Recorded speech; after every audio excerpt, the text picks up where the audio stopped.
I love it so much, and I'd love to go see a show there, but, like, there's all those mirrors, and you can just see so much, like, sort of, like, paranormal activity in them, and I just couldn't focus, because it's, like, everyone knows that place is haunted, and there was just so much, like, in my peripheral vision, like, moving, and I couldn't get in the game. Yeah, I couldn't, like, like, the whole show, I was like, oh, you guys, like, pretty scary up here.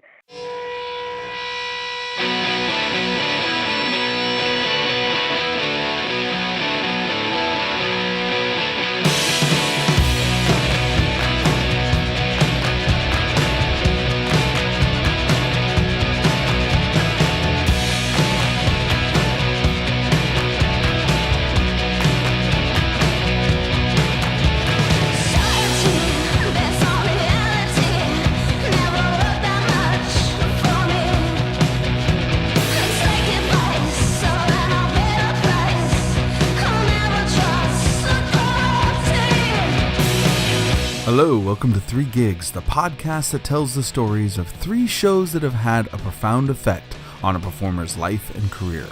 Their very first show, their best show, and their worst show. I'm your host, Dominic Davey, and today my guest is Bonnie Bloomgarden from the Death Valley Girls.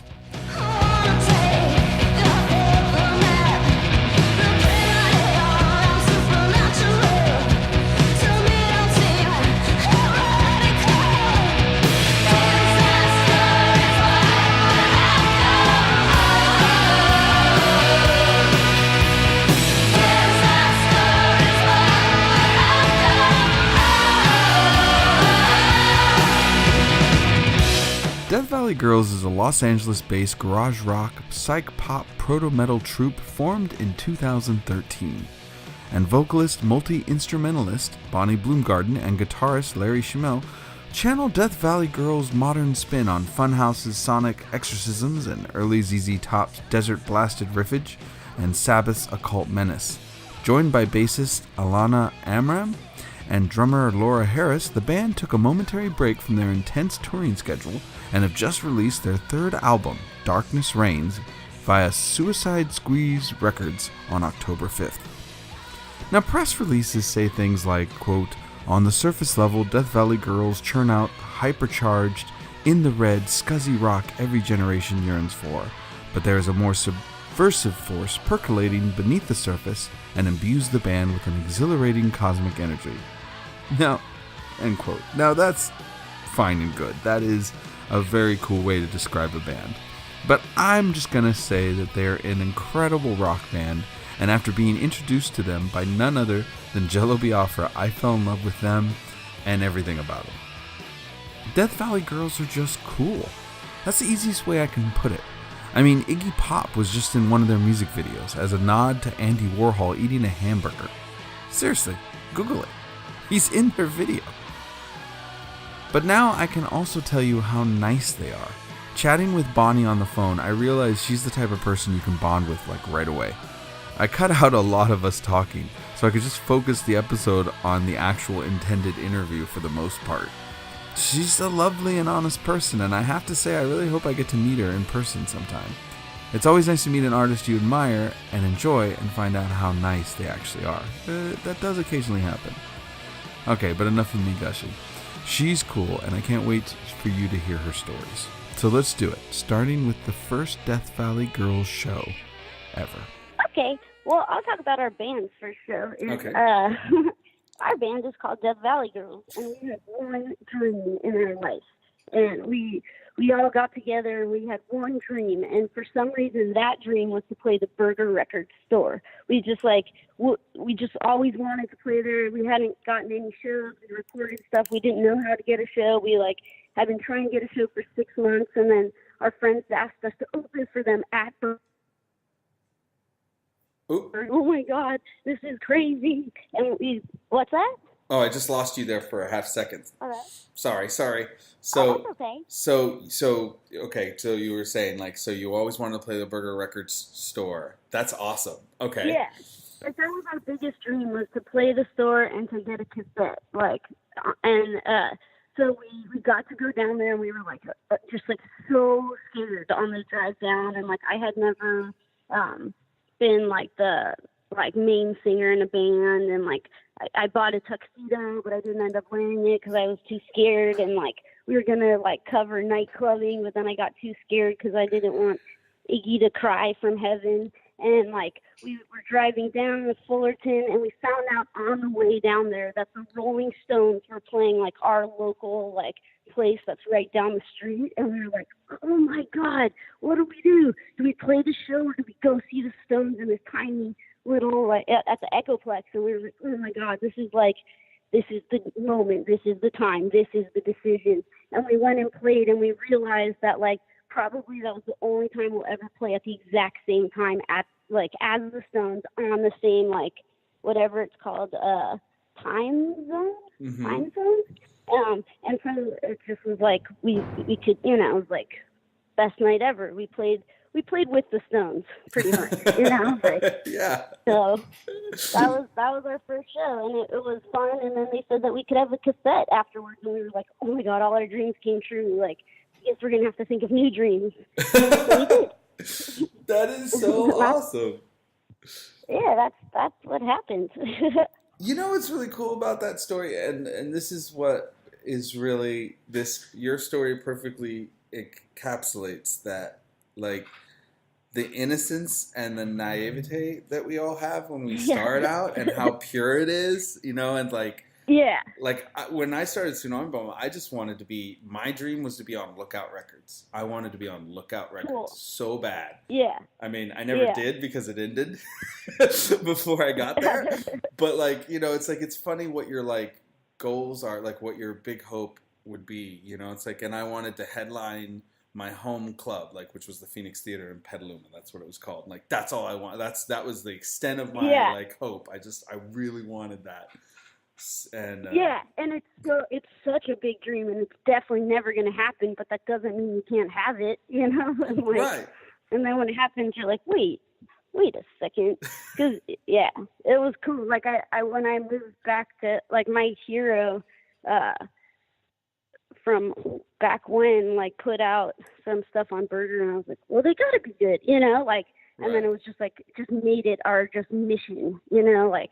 Life's mission for 6 months, like making jokes of, you know, like, and then you do it and you're like, whoa, okay, cool, like that's crazy. Life is real, I guess. Yeah, no, or totally. It's not real. I don't know. I think it's just you can't be afraid of. I've never let my lack of skills make me afraid to try something. You know, you just go for it, and like who knows where it ends up. That's cool. You know, it's like that's cool. Don't do that. I definitely like was terrified of performing and didn't. I went to school for like music and still didn't perform. I would like ditch out on every like test of, you know, and then I was like, man, you got to play live if you want to be a musician. Like you're getting, you know, it's kind of getting weird. Like, but. That's interesting. You know? It's interesting. Well, you weren't ready, and then when you were ready, it happened. I'm also a big believer in that. Like when the time comes and it's meant to happen, things kind of fall into place, and you get these little omens that happen that like make it clear. Like for you guys when you played, like Rolling Stones playing nearby, you know, it's like that. Those moments, those make you go, no, this is why this is working. This is why it's going to happen. You know. Yeah. That's how I always looked at it. For sure. That's so awesome. For sure. All right, so that was your first show, and that obviously happened, and you guys were like, okay, this is a thing. This is awesome. You know, they asked you to do a cassette. That's amazing. First show, by the way. That's fantastic. Yeah. Don't think I missed that. Yeah. That's awesome. So I'm not going to say it was a great show. Like, I won't say that far. And I'm pretty sure we played, like, 6 songs, and I'm pretty sure we just played 6 songs for, like, the first year, but it seemed so long to me, like, you know, like, it seemed like we played for, like, an hour, but that wasn't I think it was, like, a 23-minute set for, like, a year, which is pretty, I would like to do that again. Yeah, you kind of miss those days, like, even now when we headline, we play these longer sets, and I'm like, man, I kind of do, I loved it when we just showed up and, like, boom, there's the songs, we're out, you know, I like the 30-minute sets and stuff. Totally, yeah, and I was also too scared to talk, like, into a microphone. For some reason it was fine to sing, but I was too scared to talk for the first year, so there was talking in between. Like the drummer would say stuff sometimes, but it was just like I realize now, like, oh, you know, like that's probably what adds. Like now, that's why we probably have like a 30-minute set, is because I talk too much. See, I was the exact opposite. I'd get nervous and talk. I'd be like blah blah blah. Like people would be like, the other guys, other girls, like even the girls in the band would be like, Dominic. And I was like, what? And they're like, shut up. And I was like, oh yeah. Yeah. Okay. Yeah, I'm not so sure that like everyone likes it, but I kind of like, I'll just like see something, I'll be like, whoa, you guys. Or like if I see a shirt I like, I'm like, cool shirt. Like, and I'm like, oh shit. Like I'm too comfortable now. I gotta get like some anxiety or something. You know? That's kind of cool though. Like you're just like, hey everyone, how's it going? How's your night? Oh wait, the rest of you. Yeah, okay, let's play a song. Yeah. Yeah, I guess I'm a real extremist. I'm not. You just really enjoy interacting with people now, and you're into it. It's good. It's really good. Yeah, I think I like people now, or I'm not scared of them as much. Yeah. You know. Yeah. That's cool. It's funny. I think you and I are on like slightly opposite tracks, where I started out talking a lot when I was nervous and I really liked people, whereas now I'm like a little more leery of people, and then you were leery of people and you didn't talk, but now you talk a lot and now you like people. And I think you and I are like... Yeah. Well, I'm a real sucker. Like if I find one thing I like, I love them forever. Like it doesn't, like I just try and find, and it's like, to my detriment, of course, but like I was just, oh my god, like I like the way you like wrinkle your nose when you talk. Like let's be best friends, you know. Like, I don't know. No, that's good. I wish all of us were like that. I wish everybody. Yeah, like it would be a much better world. Let's talk again in a year. Maybe this tactic isn't working. I can't be sure. I don't know. I feel like I've kind of gotten kicked in the face using that tactic myself. But I hope nobody ever, I hope you only get good people around you and you're able to hang out and have fun. That's what I wish for you. Okay, so if that was your very first show, what would be an example of a moment in Death Valley Girls where you're like, oh my God, this is everything I've ever wanted and more. This is the best moment. This is why I'm doing this. Was there a moment like that for you where you're just like, wow, this is so perfect? Well, there's a lot of them for sure. Like, there's a lot of them for sure. But like, we got a tour with Rocky Erickson, and like, that was kind of the first time of like hearing songs like that just, I mean, shape you. Like some people have, you know, the Beatles, the Stones. A lot of people have both. A lot of people, you know, there's a lot of things you have as a kid growing up, and getting to Human like was crazy, and just getting to play and open up and like, and I never saw Larry play guitar before, but he got to play in their band, and just seeing him like play, I was like, dang, he's so cool. Like it was just awesome. Like if you've been in a band with someone for 5 years and then you see them for the first time, you're like, I love this guy. Like that's so cool. You know. I know you but mean. yeah, it's like, yeah, and I mean our record release show, like for our other record, just was like so amazing in every way. Like we set up the whole place kind of like just like the gateway to hell, and like we got like flowers from the cemetery and like coffins and all this shit, and like put like kid pictures of us up, and it was something about like everyone was just there to be happy, and like it was so cool. It was just like everybody was friends, and it was like at our local place, and I don't think we play like in LA that much, and that was definitely like, you know, like a real love fest. Like that was cool. And we introduced Waffles, who was like this Satan head that we brought around on tour with us for like, you know, our like 6 weeks in America, which is it's a pretty fascinating thing to do. Yeah. But yeah, so those are the real highlighted experiences, I would say, for sure. It's funny how those things happen. Like like bands will develop like their own little like quirks and like little trinkets and stuff that gets brought all over. Like you just said, Waffle. Like years ago, we found a devil mask that we put on the Yeah. front of our van, and then we called our van El Oh Diablo shit. for the rest of the tour. And Oh that mask, no. like, it survived years of the road. Like this wooden mask, like just sat on the front of our Whoa. van, and it was like we took pictures with it. We would like it was like this super important thing. That, and we had a picture Oh man. of a black Jesus that we brought with us everywhere for a long That's time. amazing. So you get these Is little there any trinkets, other kind of Jesus? I right? mean, Well, come let's be on. honest. Come on. But it was awesome. Like these things that you pick up and you find, and then they become part of like your band's like existence. And not Yeah, that many totally. people know about it, or sometimes you'll sing about it. Like we have a song called El Diablo. It kind of pays tribute to that Yeah. mask, but in our van, and nobody Yeah. really knows. It's not even really about it, but we That's so called it cool. that. Yeah. It's like you get Yeah, these we weird didn't. things. Yeah, no, totally. So, like I just found a picture like on the internet of like this like devil with his mouth open. His mouth were stairs, and like you Hmm. walk up into. It was like from the 30s or 40s, and it was like a room. I don't know where it was, but I'm guessing somewhere in Europe. Like it's super cool.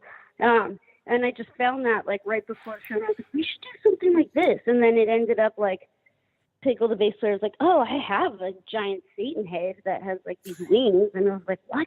And then it all just like, like people think everything's so like, oh, they're obviously Satanists or whatever. It's like, no, we just thought it was cool. Yeah, no, it just sounds. Like, wouldn't you bring Satan around for 6 weeks? Like, I don't know what, like, but he's gone now. Rest in peace. We lose, you lose them sometimes. Yeah, eventually the mask. Like I think probably.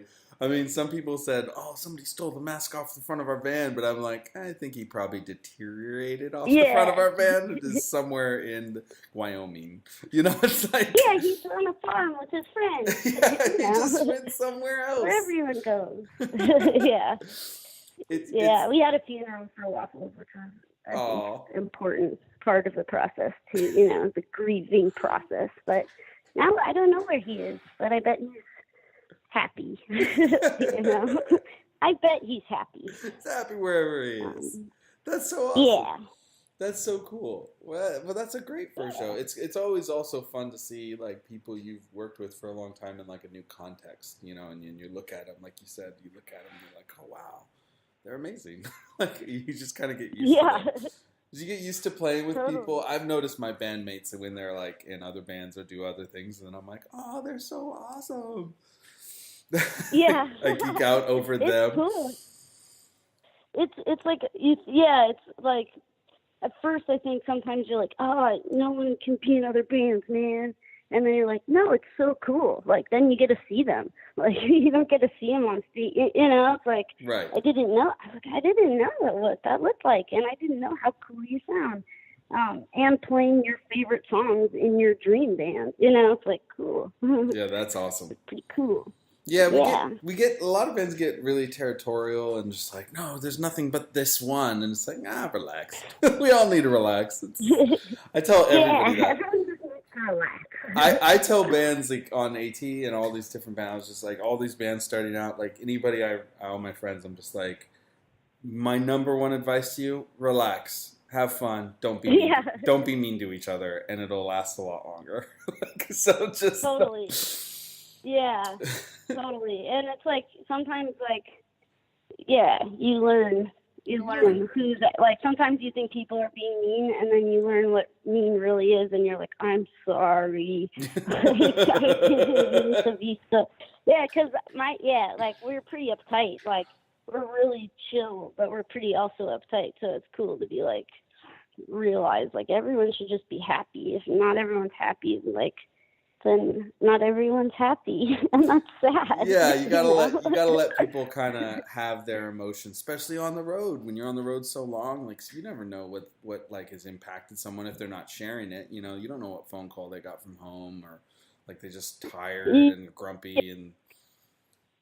I'm pretty bad about that. Like, I can detect the slightest shift in happiness, like even the ever so slightest shift, even from someone behind me. I'm like, what happened? What happened? What's going on? Talk, like, But that must are drive you you happy? crazy. And That must be hard on you though. If you can, or you're constantly like reacting, and you're obviously very empathic to the people around you. So it must be a little well, bit tiring. it's tiring, but like, yeah, like we communicate weekly, like for sure, especially like Larry he doesn't know like why he is upset about something, but so Hmm. it's like you have to first detect, like, okay, I think he's upset, like ask him, and then like maybe an hour later like, oh, you know what, I figured it out, it's blah blah, but it's like Right. that's just our process, is like psychically figuring out if someone isn't like totally happy and then Right. trying to fix it, but which is annoying for them, I'm sure, but like we all, have our crosses to bear, so Yeah, our crosses to burn. bands like develop, like I said, bands develop this little culture of their own based on everybody, and then based on everyone being together so long. Like my band, we're really nice. Like everybody's super nice. They don't treat people badly or anything.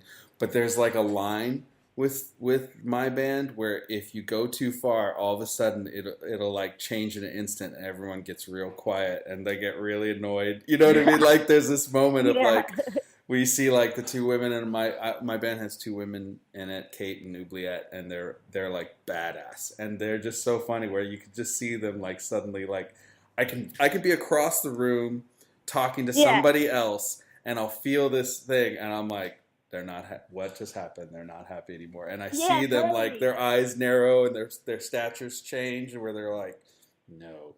It's like totally, yeah. Yeah, when we're like trying to find somebody to like sign something or do something, like which is, it's like impossible to get us all in like one zone after the show, but it's like I can like close my eyes and just point and I know where they are, like I know where they are right. even if I don't. It's pretty, it's yeah, it's like a herd. I think it's just like in our animal nature to like Yeah, know tribal. where each other is, and like, you know what Yes. if they need water? I better get them some. Yeah. you know are you hungry? Like, how can I make your day better? It's like, stop talking to me for 5 minutes. That would make my day better. Go away. Yeah, no, I understand. I it's, understand. We run into it's that too. cool. It's funny. It works, I guess. It works. It's working. Well for you guys. Yeah. It's obviously working. You guys are kicking ass right now. I mean, there's so Oh, many cool thank things you. about like your band's awesome. It really is. Um, Thank you. Yeah, I Thank am really you. not good at gaslighting or pretending like, yeah, your band's awesome with this new record and da da da da. Like, no, I just love your band. But okay, so if that's a good example of like a moment where everything was like, okay, this is awesome, then what's a good Yeah. example of a moment when you were like, what the hell am I doing this for? This is really hard. I'm tired. Like I want to go home. Well, like I think I'll be the first to admit I don't like the way the sun feels when it touches my body. Like, Hmm. none of us do, but it like physically makes me ill. Um, I really don't like playing daytime, and so pretty much every time we've had like some sort of weird festival, like no matter how fun it is, like we played this one festival and one of the mummies came up like to Larry, and he knew Larry, like one of the mummies knows one of us, and that was so cool. But it was like still like daytime, like it just feels like it's trying to like rip your skin off. I just don't like the sun. But I'm yeah, I right would there with you, say, right there with yeah, you. I don't like that. And then I would say the worst show that I've ever had, like where I don't know if it was everyone else's worst show, but we played this amazing place, the Great American Music Hall.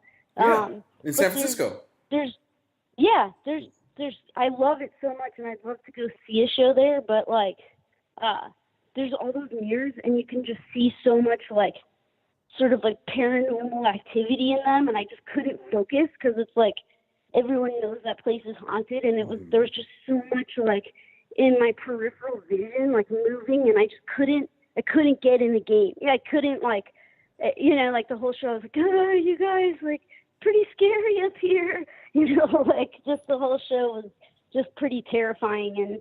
And then we had played during the day for something super fun, Pressure Drop TV, but we played outside. I think I was just extra sensitive. And then we went inside, and there was just, like, so much activity in these mirrors, and it was so scary.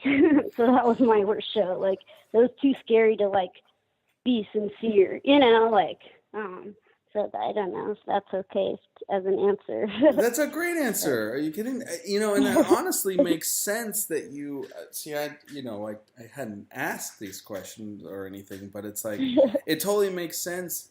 You're clearly a really sensitive person to those around you, and sensitive to a lot of things. So embarrassing. I want to be really tough, but I'm. I'm sorry to laugh. I totally understand it. It's not something that, like, you know, you get all these people who are desperate to see have a paranormal experience and see ghosts and to see these things, and then you talk to people who do, and they're like, I'd really rather not, and I'd rather also not feel everybody's emotion around me and be sensitive to how everybody feels. I'd like to just be able to worry about myself. Like, yeah, I mean, like, when, like, on tour, like, half of it is music, and then half of it, like, we like to get people's stories and experiences, and, like, you know, because that's, like, we're investigators too, you know, like, that's an important part of life. And you know, we don't get to, like, go to the museums in every town. Like, all we get to do is collect cool stories. So we'll, like, ask people ghost stories and stuff, and usually it's okay. And if we have experiences, usually it's okay. But for some reason, that place was, like, so active, and, like, just I just, like, it caught me, like, off guard, you know, like, just completely caught me off guard.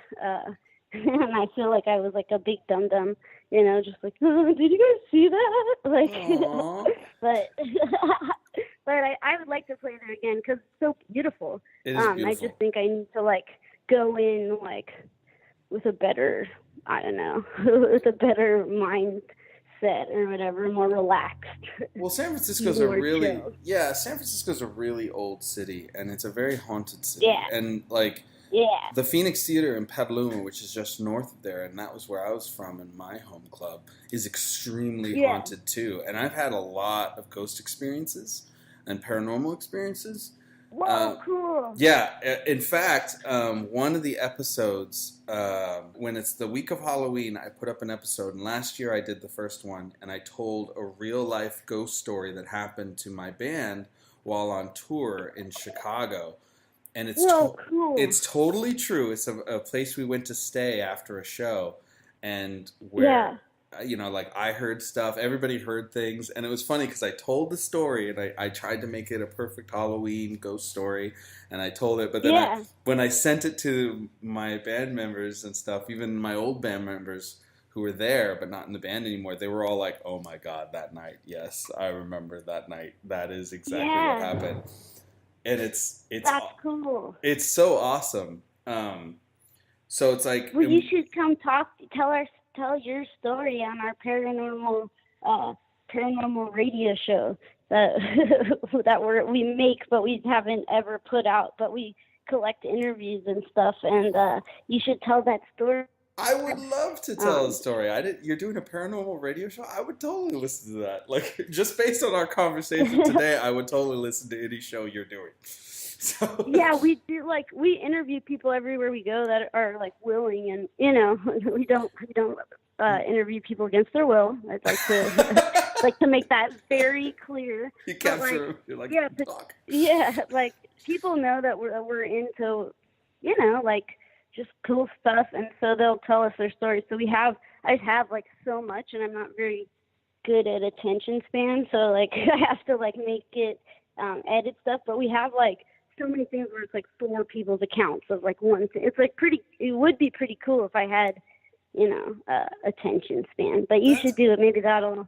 I would love to kick it into gear. I could send you the episode. I mean, the episode's up of the one story I told on the show. I have a bunch of stories. I will listen to it after. Yeah, It's just, if you look up, it's the Halloween, it's like Ghost Story 1. It's just me telling a story, and I put in this creepy piano music and stuff, just trying to get the mood right, Cool. because it's a ghost story, and Oh yeah. but Yeah. but I am not lying. It's the best. It's 100% true, and I was like, maybe I'm not getting all the details right, but when I showed it to everybody else in Tsunami Bomb that was there, and those who aren't in the band anymore that were there, they were like, "Yeah, that's what happened." I was like, "Okay, Yeah, good, I got totally. it No, right." yeah. But I but mean, it's interesting, like, the more conservative the state we're in, the more open-minded, or the more, they're older states, a lot of them, so I mean, believing in ghosts isn't, like, a unique thing, like, it's not unique or, like, far out. It's like most people, whether or not they believe in it, they had experiences. So it's like, I believe you. It's like, why oh man, wouldn't, like, I just found, I was going through my storage and some boxes and stuff, and I found this book, and I sent it to Oubliette, a picture of it to Oubliette, and I was like, "Wait, is this the book that you brought on tour all those years? For years we bring on tour, and we'd go and check out different sites this book around the country mentioned that were yeah, haunted." And I just posted this on our Instagram. There's a picture of the book. You whoa, guys should check it out, or I'm sure there's a book like it. Like, your band would probably love this, because when we'd go on tour, wherever we were, she'd open up the book and like go, "Okay, there's this haunted place here," or, "Oh, if we take this that's what road." we do. That's awesome. That That's is, what we do. We go to, like, murder places and, like, haunted places and, yes. all, UFO related things. Yes, that's what we used to do. I mean, now we're And not on the that's so road like cool. you. Yeah, we're not on the road like you guys are, like, as much. Like, because everybody's like, it's a That's miracle my band fair. got back together again. But like, we still Yeah. travel and play shows. But Yeah. the book was called. I just posted it. It's called The Ghostly Register. It was from years ago. Okay, cool. I Yeah, will look at your Instagram after. Yeah, yeah. no, It's the that's super Tsunami Bomb cool. That's Instagram. like, what's that? It's the Tsunami Bomb Instagram. It's my band's Okay, cool. Instagram, and it's the Ghostly Register, Cool. and it's like haunted dwellings, active spirits, a journey through America's strangest landmarks, and we That's would amazing. we would use that book and like other books that we found, and we'd go, like, one time I got a book on Yosemite's hauntings, and I went to Yosemite, Oh and God. I Yeah. wandered. There are so many things there, and I wandered up and It's I found. crazy. Oh, it was so Yeah. cool. I found a graveyard that I didn't even know was there, that I wandered up away Oh, from the visitor center. There's this old graveyard in Yellowstone. Excuse me, I said Yosemite, but Yellowstone. And I found this like weird out of the way spot, and then this book had like the stories of how each of them died and who they all were. what? Yeah, That's amazing. That's yeah. so cool. Uh, Like, that's the cool thing about national parks is that nobody, like, it's government owned, but it's like nobody, they own the sky above and what's below, and there's more like missing people in America, yeah, I think American national parks than like anywhere else, and not just because of their size, but like there's it's like a phenomenon, and they don't keep records of people that go missing in public parks, in national parks. It's like this really weird thing really? where, like, if you have a loved one missing, it's almost like you have to go through private channels to do it because the police aren't allowed. It's like this whole weird thing. But so national parks are so cool and so scary, like, so That's scary. interesting. I didn't know that. I didn't know they don't like that. Yeah, but it makes sense, I guess, because they're kind of their own territories completely. They have their own Yeah. governing body Yeah. and law enforcement and everything. So it's like, yeah, good luck. Yeah. Yeah, there's a lot of like conspiracy about it, but this guy, I can't remember his name, but he wrote a book called like Missing 411, and it was like 411 cases of people have gone missing where the government would, like, they're like, oh, you could give us $30,000 to find files on this, but like it doesn't exist. It's just all so strange. Like, it's so strange. But he wrote this book, and then he wrote another one, and then he realized there's just thousands of cases, and it's like they'll find like a kid, like a 3-year-old kid, like 14 miles from where he was the day he went missing, and then he'll have like all of his clothes like perfectly folded next to him. It's just these really weird stories, but it's like they do own like the land below and above, and like they won't answer questions. But enough about that. No, I am truly fascinated. I was just thinking while you were talking, I was like, can we be friends? You're rad. Yeah, let's be friends. I want to be friends too. But you could look up, the book is really good, Missing 411. He made a documentary that I'm sorry, sir, but is not good, and it doesn't it doesn't hit where it's supposed to. But the book is super cool because it's just he was a police officer, and he didn't understand why the state troopers and why they don't have records of these things. And then he tried to go to Congress or whatever. I'm not so smart about the government. No, he tried to get this changed, and they were no, I'm sorry, you can't have that. And then and then he just realized how many cases there are, and how bizarre they are, and why wouldn't they want to track it? What one reason wouldn't they want to? Why don't they want people to know? It's so strange. So we can talk about this at another juncture.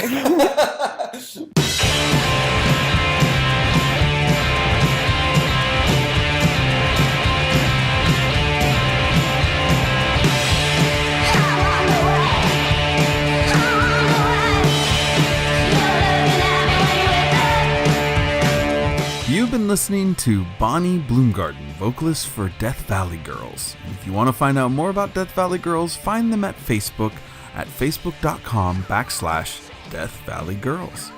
For the record, we did keep talking about true crime and paranormal podcasts right up till she had to leave for band practice. But I decided to spare you all that. Trust me, this was a good spot to end it. But I told you, Bonnie's good people. If you get a chance, check this band out. I promise you won't be sorry. In fact, I also promise that you should pick up the Death Valley Girls' new album, Darkness Reigns, out now on Suicide Squeeze Records, because it's great. It really is. I hope you enjoyed today's episode. You can find out more about us at our website, 3gigspodcast.com. And it includes live footage of all of our guests, like Death Valley Girls. And you can find us on social media by searching 3 Gigs Podcast on your favorite platform. Chances are, we're there. If you're using an iPhone or iTunes, take a moment to leave us a good review on the show on our iTunes page. It's a humongous help in reaching new listeners. And hey, it means a lot to me. The feedback this show has received has absolutely floored me, and I can't thank all of you enough. But I'll keep trying. So thank you. The theme songs for this episode were Disaster Is What We're After, and then we ended with One Less Thing Before I Die. Both songs are by Death Valley Girls from their new album, Darkness Reigns. Well, the song's over. That's it. My name is Dominic Davey, and this has been 3 Gigs. We'll see you next time.